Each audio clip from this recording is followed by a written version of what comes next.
The light will go off. We are live. Good morning, everybody. Let me pull up the chat here so I can see who all is with us, because I know several people were really excited about this today. And so hopefully we've got a good crowd with us. So sorry it took us, I think we're 2 minutes late. Oh my word. Sorry. It is totally not your fault. We were having issues getting her connected this morning, but we finally got it. Where is everybody? I can't find my my chat or my video. Okay, I'm gonna have to do it this way. Forgive me, everyone. I thought I'd be more prepared than this. Okay.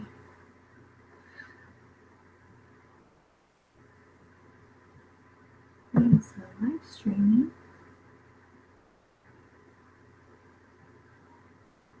Events.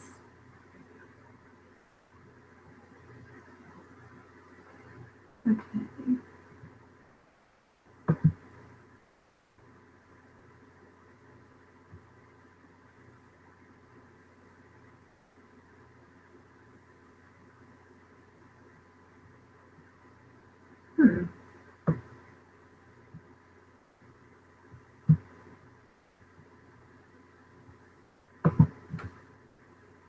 This is strange.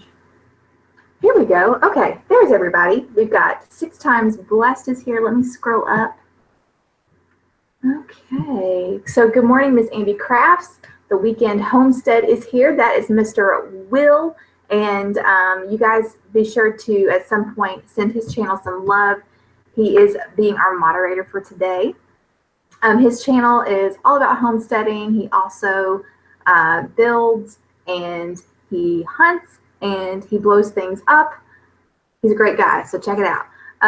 So we got Simply 7 is here. We've got, let's see, who else? Off Grid with Doug and Stacy.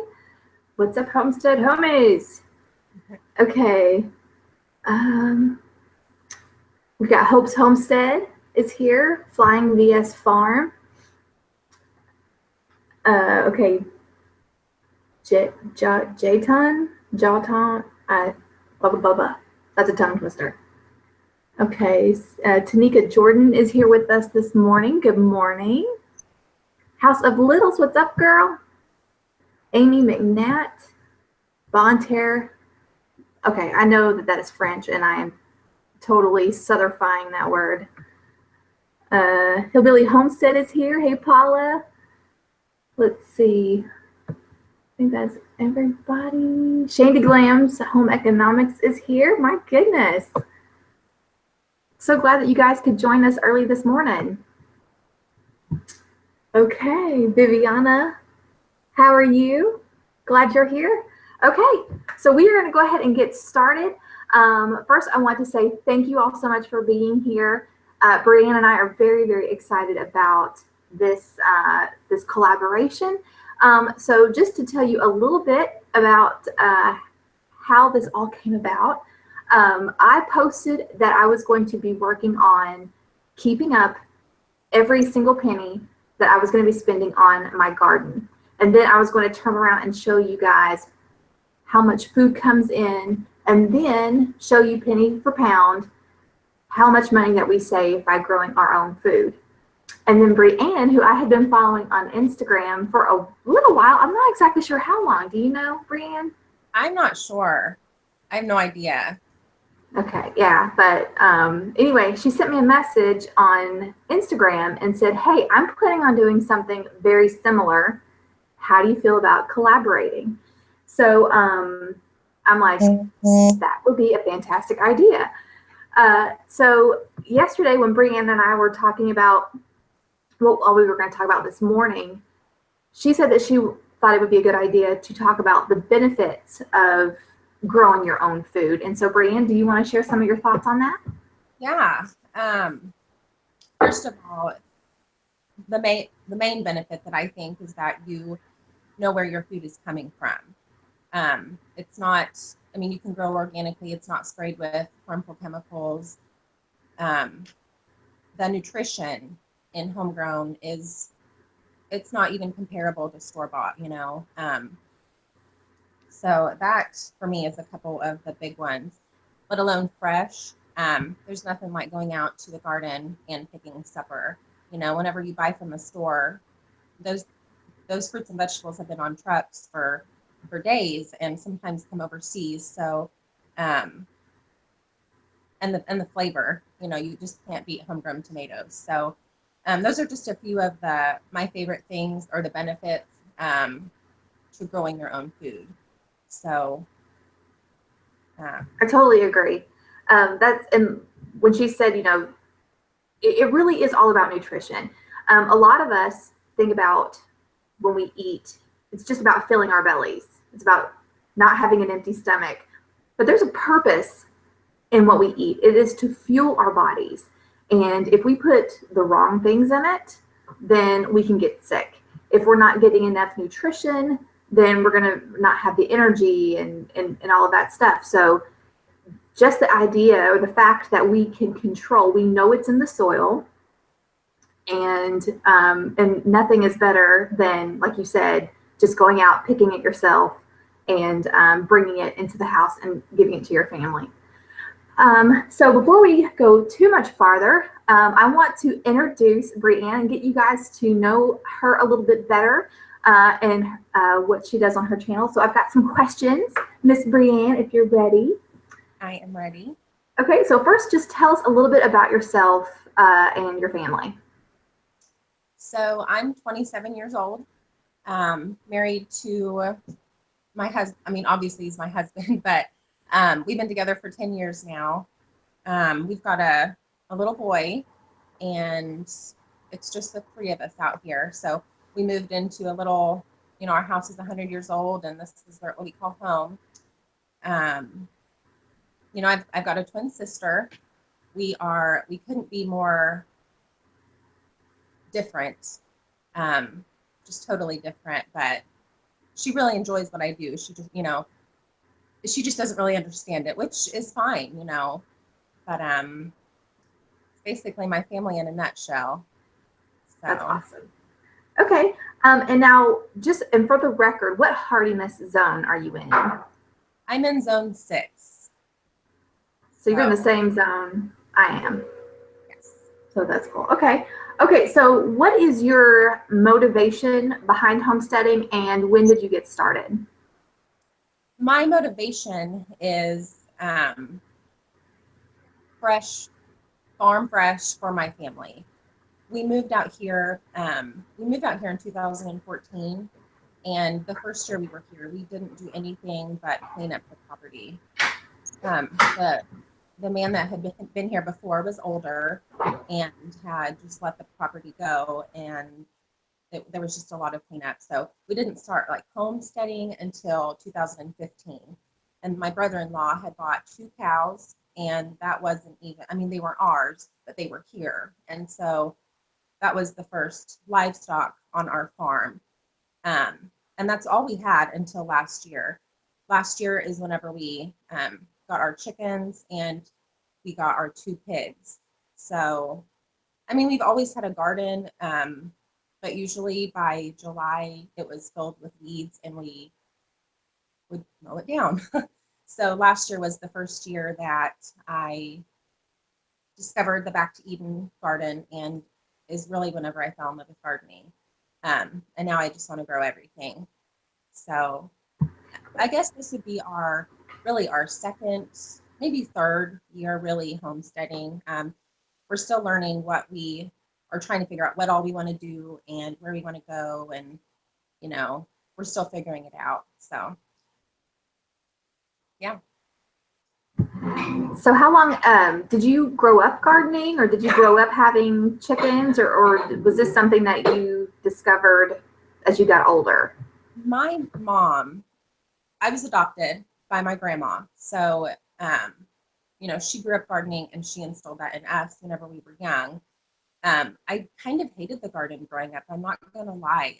We got weed duty and we got to pick out rocks and I don't know, but I still wanted, I mean, I was still around it and I watched my mom and, we had some chickens a couple times and then we had a couple cows that was from a man that we go to church with. He had put them on my mom's property just to grow them out because we wanted to have, we wanted them around, but we didn't want to buy cows. So, that's really all I had been around with growing up.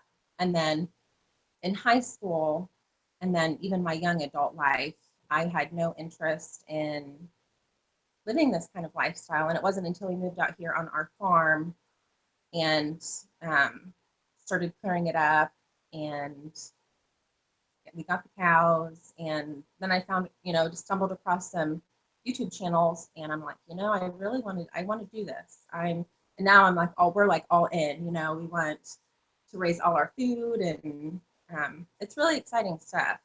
So that's awesome. Yeah, and you really do kind of get bit by the bug whenever you. I mean, I know it's like you said, it's not for everybody, and a lot of people they're just like, well, why would you put in all of that effort whenever you can just go to the store and buy it? yeah. But so, what would you say is your ultimate homestead dream? Like, what is your end goal? My end goal is for us to be able to raise the majority of our own food, whether that be livestock, with the garden, hopefully getting some dairy goats this year, so we'll be able to have our own dairy. Basically, the whole package. Like I want the whole package. I want the complete circle. So that is the ultimate goal, and it's going to take a long time to get there. So it doesn't happen overnight. But that would be the ultimate goal.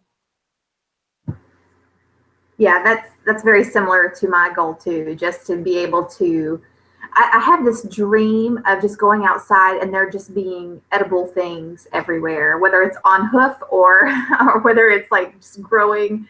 That's it. I don't know. There's just such a security and a comfort and a thrill being able to grow your own food and to serve your family and knowing where it's coming from.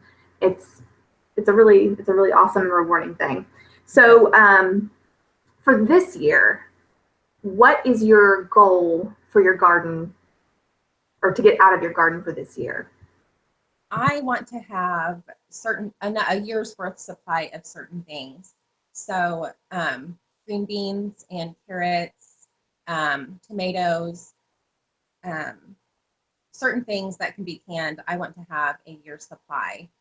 That's the goal. Sometimes you can't really, Mother Nature is Mother Nature and you can't control everything. So whether it happens, we won't know, we'll just have to wait and see. So. Yeah, that's very similar to ours. Of course, the goal is to stock the pantry to get things that we would normally buy from the grocery store, just to grow it ourselves and and not have to buy anything all year, which would be awesome. But like you said, we could have a drought, we could have a hailstorm. We just have to put that in God's hands and hope for the best. Of course, and that is one of the benefits of living in the time that we do, because 60, 70, 80 years ago, all you had was what you could grow, or what you could trade with your neighbors for. But we do have the benefit of being able to purchase food for our family if things don't work out. But it's much better if we can do it ourselves. So what would you say are your favorite things to grow and preserve? Hands down, tomatoes. They're such an easy, versatile thing. Tomato sauce, crushed tomatoes, stewed tomatoes. You just can't go wrong with preserving tomatoes. You can put it in anything. So it is by far my favorite thing to be able to put up, because you can put it in anything. So. So I know there's a delay because I mute my side when you're talking, so that way your face is the one that's seen. But yeah, you guys, one of the things that Brienne has done, so Off Grid with Doug and Stacey are here, and they had put out a video not that long ago on making the sweet potato flatbread. And then Brienne made some with dehydrated sweet potatoes that she had dehydrated, ground, and preserved. And I thought that was so cool. So you do a lot more than canning. You also do dehydrating. I'm guessing you do freezing as well. We do. I didn't really even start dehydrating a lot until the garden season was almost over last year. All we had was an old dehydrator that didn't have any kind of temperature control, and it wasn't really trustworthy. So my husband got me one for Christmas, and I'm really excited because if it's not being canned, it's gonna be dehydrated or frozen this year. So, yeah, I love it. Yeah, that's awesome. My goal is to also dry more this year. I have already started with my chives. And so I've got a nice little jar of dehydrated chives that I've got going. Plus, I'm already using it. And it's one thing that I always forget until we're already eating it is that dehydrated herbs are a lot more concentrated in flavor than fresh herbs. So you don't have to use as much, but I always forget that until I'm taking a bite and go, whoo, that's a lot of basil. That's a lot of chives. Okay, so tell us a little bit about your Etsy store. Now, the reason why I wanted to, I was hoping that you would want to share that with people is because your stuff is so cute. Well, thank you. I have a Etsy store, and I have been making tea towels, and then recently I started doing t-shirts. So they're basically inspired by kind of what's going on here on the farm. So I did a Farming Ain't Easy t-shirt, and that's because we had a rough week, and so it's not easy. It's hard. And then on our tea towels, I have been featuring fellow Instagrammers, farm animals. If you search for hashtag feature my farm animal, you can find the tea towels that I have used actual photos of their animals on the tea towels. So I didn't do one for March because life, and then I'm behind on April, so I've got to get that up anytime. So that's your little man. That's Parker. It is. It's funny because when Bree and I started talking, we were like finding all these things that we have in common, and our sons share the same name, so that's pretty cool too. Crazy. Okay, so when people come over to House to Homestead, what can they expect on your channel? So I just started back in November. I plan on doing a lot of the garden tours, maybe like one every month in the growing season, just to kind of show you what's going on and how things are doing. Preserving the stuff that we bring in from the garden. Also, I want to do a little series cooking from the garden. So cooking whole foods from the garden, like things that we harvest. I want to make meals around whatever's in season. Also, my husband, we did an Instagram live a couple weeks ago. It was kind of a joke because I swear he's real. So I'm hoping, and so I finally introduced him to everybody, and I'm hoping that he's going to be taking you all along for like fishing and hunting and just kind of some of the manly things. I don't know, probably a lot of in between projects, chickens, cows. We do have, our cows are pregnant and they should be calving anytime. So I am hoping that I'll be home for at least a couple of them whenever that happens, and I can show you all that excitement. So that's awesome. Now, are your cows dairy cows or meat cows? They are meat cows. We have, some of ours are mixed. We have a Charolais, and we bred her with, all of them have been bred with Black Angus. So we've got 4 full-blood Black Angus out there, and then a Hereford, a Charolais, a Brangus, and the other one I think is just a mix.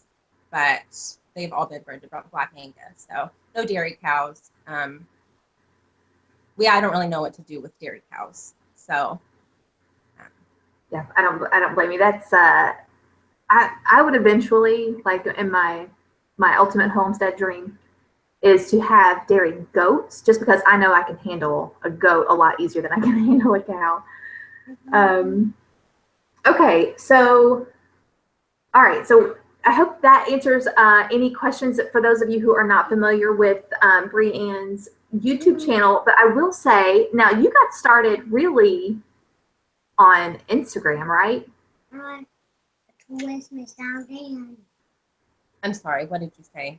I said you actually got started on Instagram before you had a YouTube account. Is that right? That's correct. I kind of opened the account on a whim.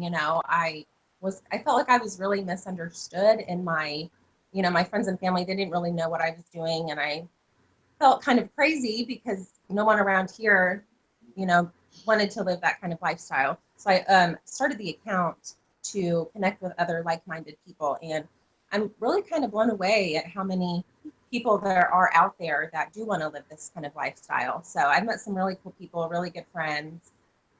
It's just awesome connecting with everybody. So I agree. Yeah. And you guys definitely need to check out her Instagram account. It's funny because I was searching for something yesterday.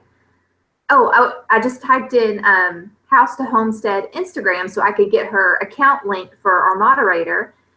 And this blog post popped up, and I think it's Folk and Company, I think, or something like that. But anyway, the blog post was called Homesteaders You Should Be Following on Instagram.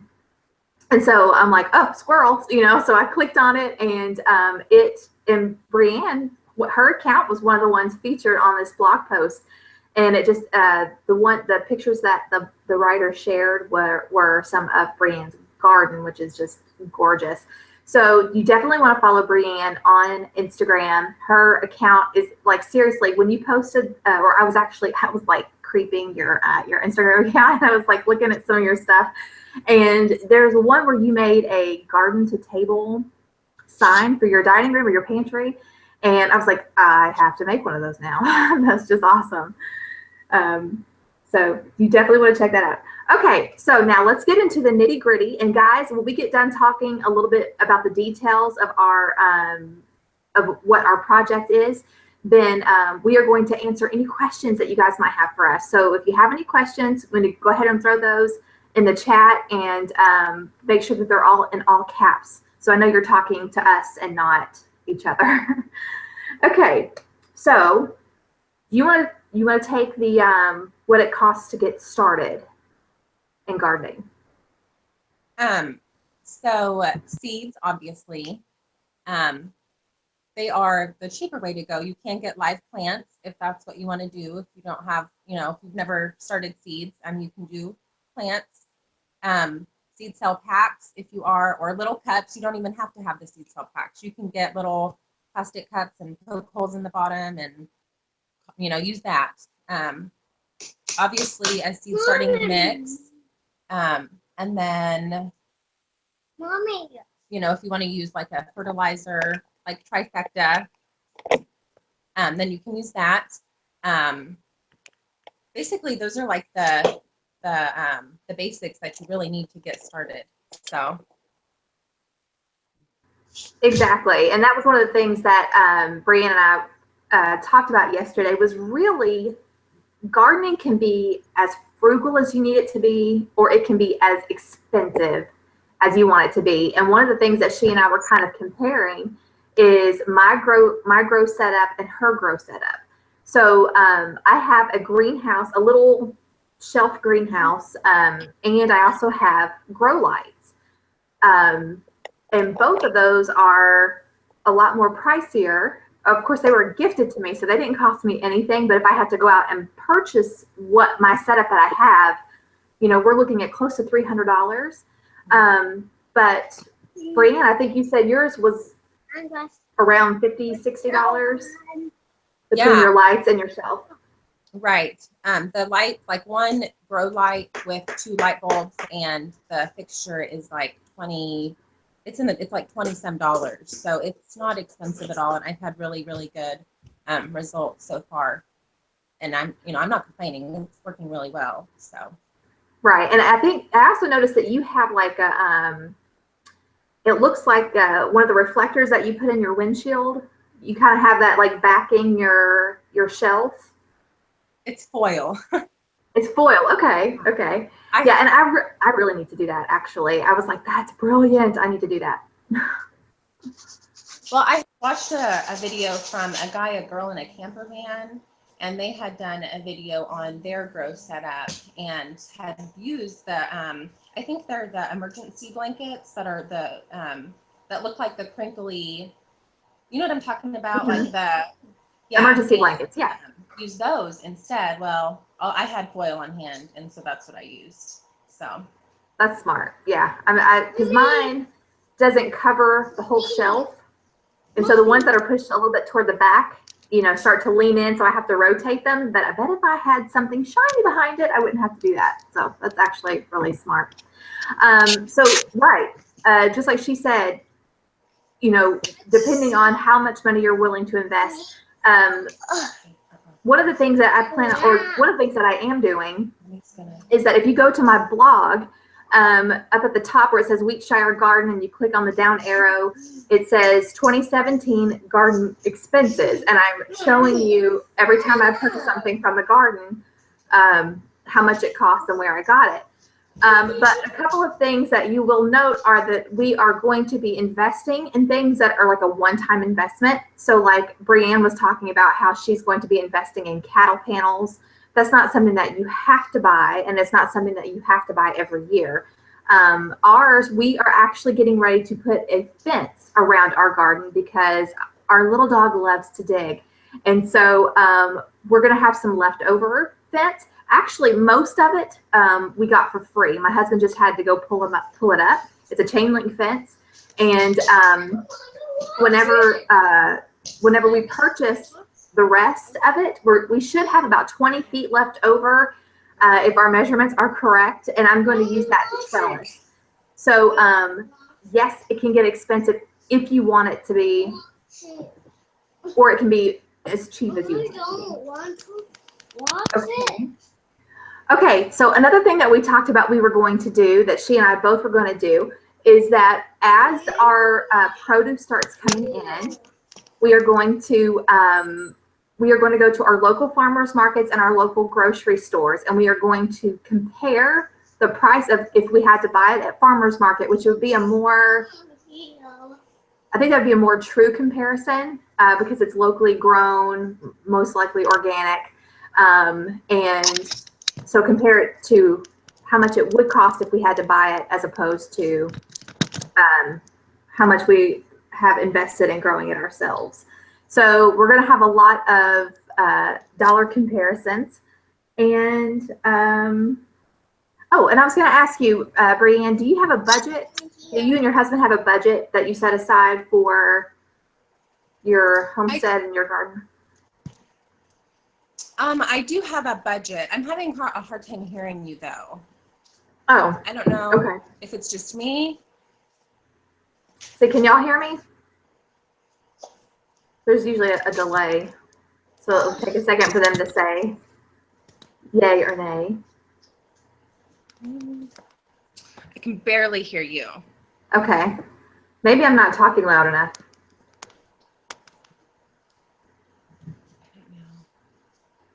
Okay, I got a thumbs up that they can hear me. Can you hear me? Like barely. Barely? Okay. I'll try to speak up. Okay, yeah. Everyone says they can hear me. I don't know. I don't know what's going on.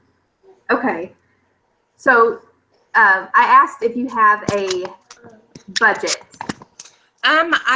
I kind of budget as I go. I don't have a specific amount that I can or cannot spend. I probably should, but it's basically just I kind of just do it as I go. So. Right. Yeah, that's kind of how that's what we do too. Okay. So I am going to, I've lost your picture, but I can hear you. So I'm going to check and see if we've got any questions. It looks like everybody's talking to each other. Let's see. Yes, Off-Grid with Doug and Stacy said the reason for their growing their own food is it's about the health. Absolutely. And I would even say, you know, for people who love to cook, it's about flavor too. And happiness. I agree. Let's see. Flying VS Farm said, yay, another 20-something homesteader. I guess you still can't hear me. Show. Okay. Show. Okay. Hold on, I'll be right back. Okay, you're fine. All right. That's the joys of being a mom. Let's see. All right, so do you guys have any questions? Let's see, Hope's Homestead said rabbits and quail are best for tiny homesteading. Yeah, I had never, and of course I've said this 1,000 times, I had never entertained the idea of having quail until Hope's Homestead Cherish was telling me about how awesome quail is for small acreage. Let's see, 6 Times Blessed said we will eventually get rabbits and meat birds and bees. Yes, I would like to have all of those things as well.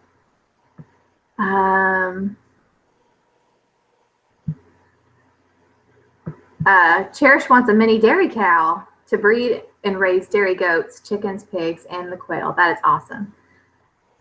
Miss Red Honey said you're getting Nigerian dwarf goats. That's exactly what my daughter wants to get. She said, Mom, I want, because I was telling my son when we get our homestead that I would like for him to learn to raise, butcher, and sell meat rabbits. And my daughter said, well, I want the miniature or the dwarf goats.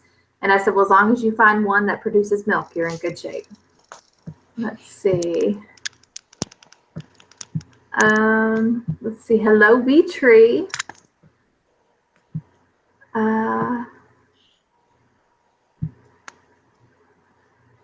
Okay. Cherish says, I love buying from our local Amish. They grow and plant the way I would. Yeah, ours does too. Some of them actually do use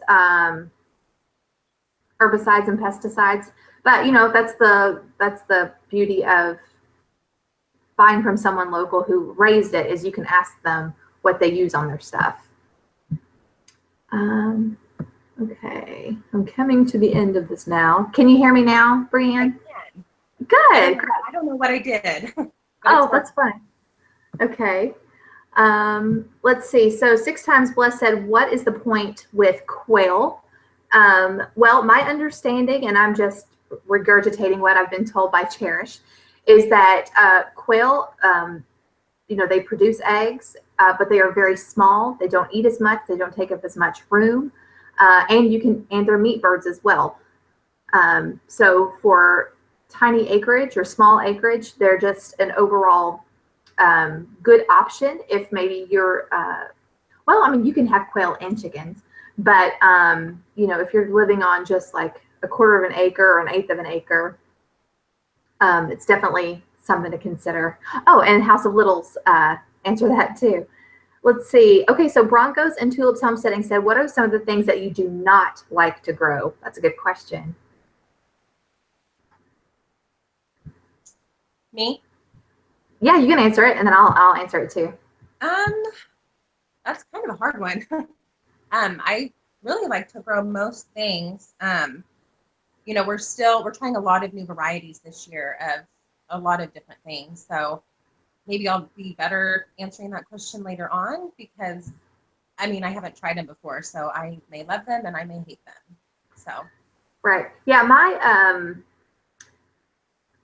most everything in the garden I love to grow, But the parts that I don't like about it are usually the pests. So I love to grow squash. Squash is so easy. It's extremely prolific.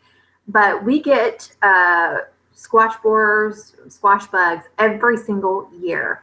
And they drive me crazy. And it's like no matter what I do to stay on top of it, you know, killing the bugs, getting the eggs off, spraying it with,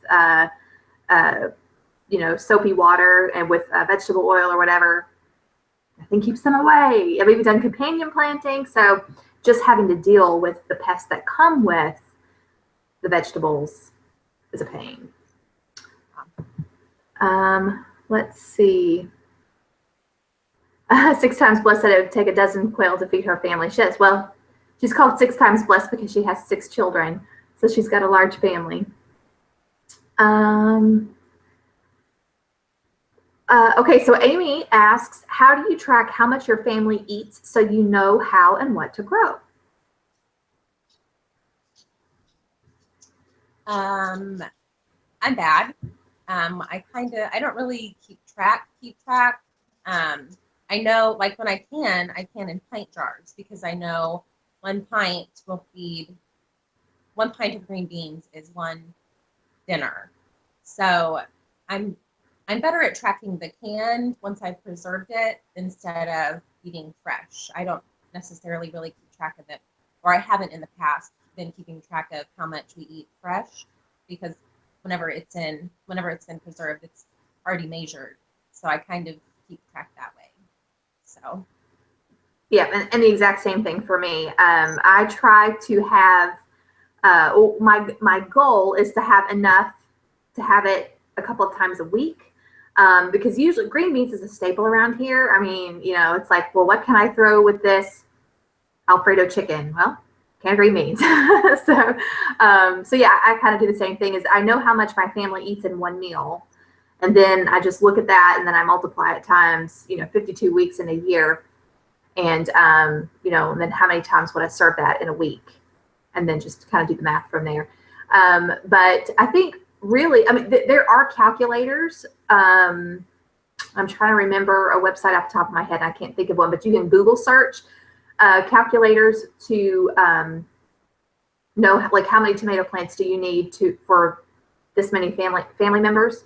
But for me, it's really been more of a trial and error thing.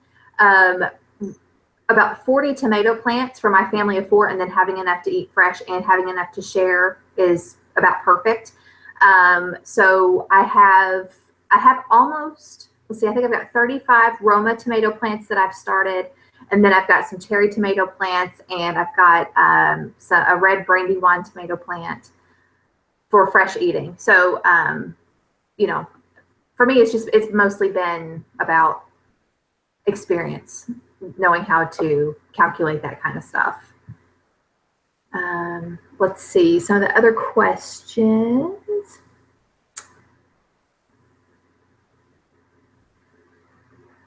And then Jawton said that's how y'all do it too. Very cool. Oh yeah, and this is a really interesting fact, because I know that Jennifer from House of Littles has shared this before, going back to quails. I don't know, have you entertained the idea of quails on your homestead, Brianne? Very briefly. Whenever I see something, I'm, start researching it, and I really did want them.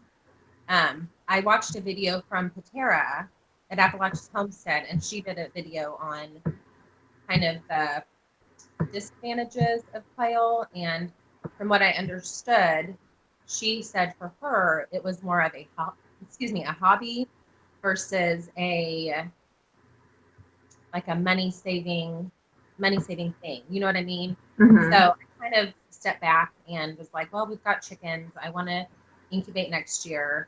So for us, it was, smarter just to stick with chickens. And that's why we didn't go with the quail as well. Because I really wanted them. I wanted the eggs. I just wanted them. And then, right. You just have to kind of step back and think sometimes, is this really going to be something that I need? So. Right. Exactly. Yeah, that's I think quail eggs are beautiful. And Hope's Homestead, I call her Cherish. Everybody calls her something different, but I call her Cherish. She actually butchered some of her first quail this year, and she posted a picture of it where she wrapped them in bacon. And I was like, oh my word. But I think as far as like, I think butchering would be a lot easier with quail. And I just, and one of the things I was going to point out was that Jennifer from House of Little said that her son is allergic to the protein in the egg whites. He's allergic to that in chicken eggs, but he can eat quail eggs. And I thought that was really interesting. Let's see. Okay.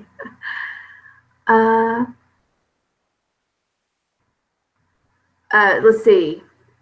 Okay, so Jennifer then said, is 40 enough to put up tomatoes for the year?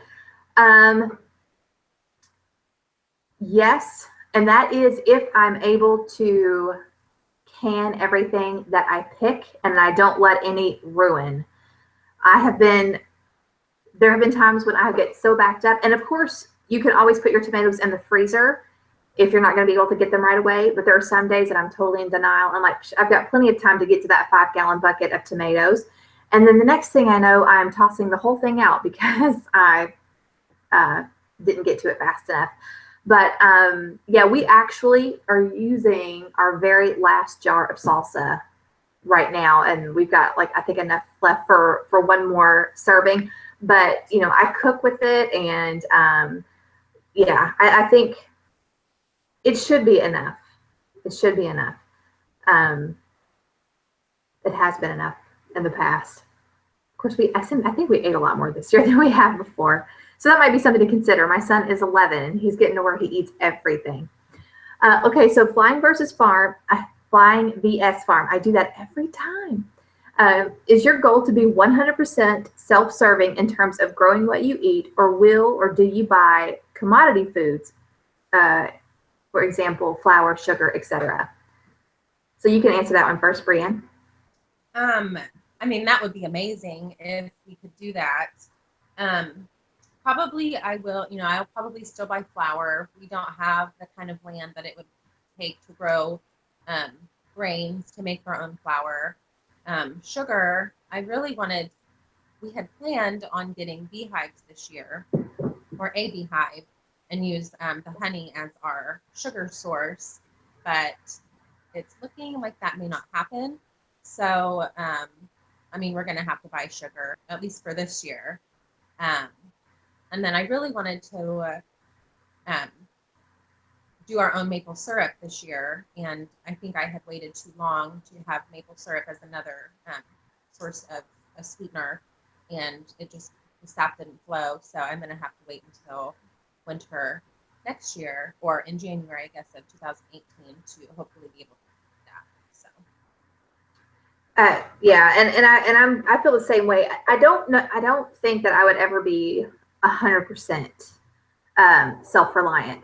It would be awesome if we could find a community nearby where what we can't grow, we can barter, we can trade. That would be awesome. I am going to try to grow wheat. I have one packet of seeds, and my gardener is going to be doing a whole thing on growing, and I always butcher the name of it. Is it triticale? I think is how you pronounce it. It's the kind of wheat that he got. And so I have a pack, and we're going to see about growing it. But my understanding is that it's a lot of work to grow your own wheat, and that is from growing it and then harvesting it. So we'll see. I thought it would at least be fun to try just to see what goes into it. But I really don't foresee us ever being 100%. But if we could do 80%, I would be thrilled. So what our goal is this year, or in the next few years, is to be able to grow all of our vegetables and all of our meat.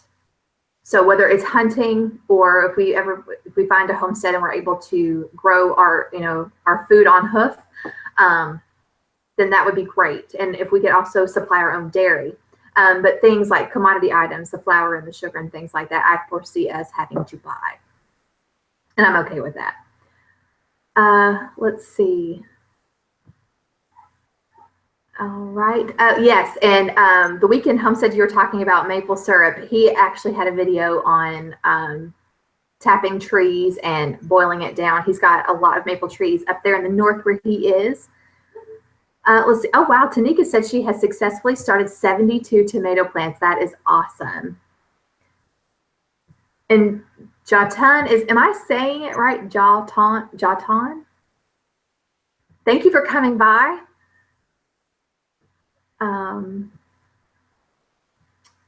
Okay. Let's see. And then House of Little says we're doing 12 tomato plants this year. Probably need 50 or more to last the year. I trade veggies with locals for more maters to get enough. That's a really great idea. And one thing that I did last year was a friend of mine who worked at our local farmers market. She called me and she said, hey, this vendor has a box of seconds for a few bucks, and if you want to come and get it so you can can them, that's a really great way to save money too. I also got a huge box of cabbage for $8. And when I say box, I mean there was probably, I don't know, a dozen or more heads of cabbage, and that's what I made my sauerkraut with last year. Oh, Green Gables is here. You actually are a little late. We are getting ready to wrap up. And the Weekend Homestead said they did 45 gallons so far of maple syrup. That is crazy. That's a great. Oh, and a Joyful Home is here. Good. Okay. So I know we can't tarry too long because Brianne has to work this morning. Am I right? Are you working today?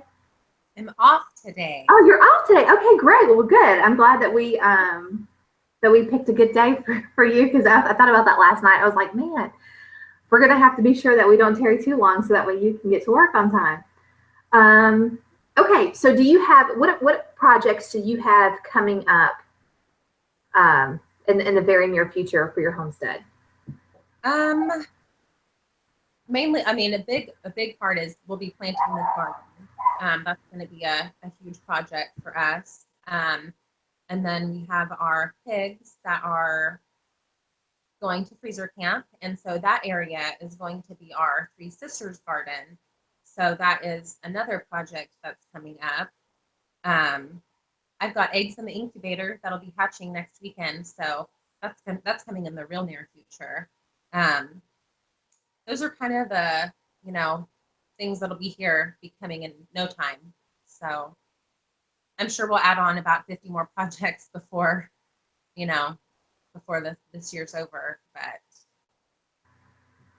yeah, I think our next project, well, of course, like you said, is planting, because that's coming up really, really soon. As a matter of fact, our last frost date is April 15th. And I was looking on my little AccuWeather app, and it was like no below freezing temps. And I'm like, can I do it now? Can I do it now? But it's always better to wait because you never know what's gonna transpire. But we will be putting up the fence around our garden. Again, is to keep our little dog out, and then we'll be installing weed barrier fabric over all of it. Last year, I am not fighting with weeds like I did last year. So we'll be doing that. And of course, filling the raised beds, hopefully building a few more raised beds. We just cut down some blue spruces that were dead on the back of our property. And so I was like, more garden space. And my husband was like, how about we just do raised beds? I'm like, fine with me. It's, more place to grow food. So I'm hoping to have one to be our perennial herbs. And then maybe another one to be strawberries, which I think it's too late to plant strawberries right now.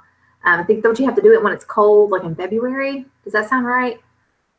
I don't know. So yeah, so building some raised beds, filling the ones that we already have, and then getting the garden up and running. So that's what's going to be coming up in the very near future here. Let's see. All right, I'm going to see if we have any more questions. And then, Will from the Weekend Homestead said off today equals all day live stream. Yeah, no. Let's see. A Joyful Home. Hey, let's see. They said we have to get our trampoline impromptu chicken tractor ready for our 30 meat chickens. Oh my goodness, that's exciting. 6 times blessed said I'm going to be harvesting zucchini and yellow squash from my kitchen if planting time doesn't hurry and get here, right? Let's see. Shandy Glam said, same here in New York, Tangi, nice temps. Yeah, it's so hard to have self-control when it's nice outside. You just want to get out there and plant.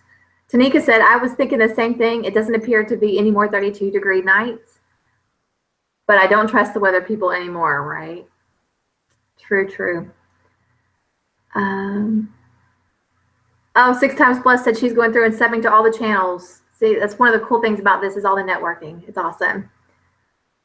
Fairlight Bright is here and said, I'm an urban homesteader in a new apartment, starting all containers from seed. Do you think I can do pumpkins? I think you could probably do small pumpkins if you did them vertically. Are you going to be growing, I guess, like on a balcony or something? You might see if you can find like the sugar baby pumpkins. And then maybe if you could find a pallet or something that you can trellis them, that would be kind of cool. They have the Jack B. Little pumpkins too. What are they called? The Jack B. Little. And I think I got them from M.I. Gardner. They're those little teeny tiny ones, but I don't know if they're edible.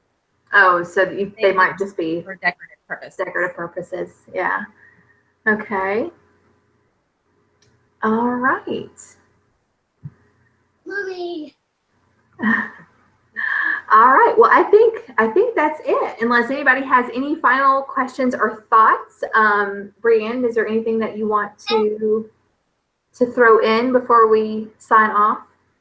I don't think so. I don't think so. That's pretty much what we've got going on and what we plan on doing. So. Okay. Yeah, same here. We are really excited about this, you guys. And also, I told Rita I was going to plug M.I. Gardner Seeds. A great, phenomenal, awesome, high-quality seed source for 99 cents. And if you use my code when you check out, TCW10, which is the Caver's Wife 10, you will save 10% on your purchase. So go to migardner.com/store. Check out the seeds. Now he's out of stock because everybody's buying seeds right now, but he still has some in stock. But yeah, just check it out. If there's something that you want to get, use my code TCW10 at checkout and you will save 10% on your purchase. But I also wanted to make sure that you guys check out Brianne's Instagram account and her Facebook account. Now, her Facebook account is fairly new. She doesn't have a whole lot of content on there, but just check in and I'm sure she'll be posting a lot of things soon as things start coming in. I also want to shout out to Will from the Weekend Homestead. Thanks again, bud, for moderating for me. You're awesome. And be sure to check out his channel. Again, homesteading. Lots of fun. You guys, Will is hilarious, and the stuff that he comes out with is it's super entertaining, and you learn something. He's got a really, really cute kids, and you got to check out his stuff. He likes to blow things up. He does pyrotech stuff for shows and things like that. So that's it. Okay. All right. Well, thank you guys again. Don't forget to be checking our channels for the Garden to Pantry collaboration. Also, don't forget to check out my blog for my my garden journal and my garden expenses, and also the same thing for Brianne. Check her channel out. And that's it. You guys are awesome. Thank you so much for coming by. And we'll holler at you next time. Bye.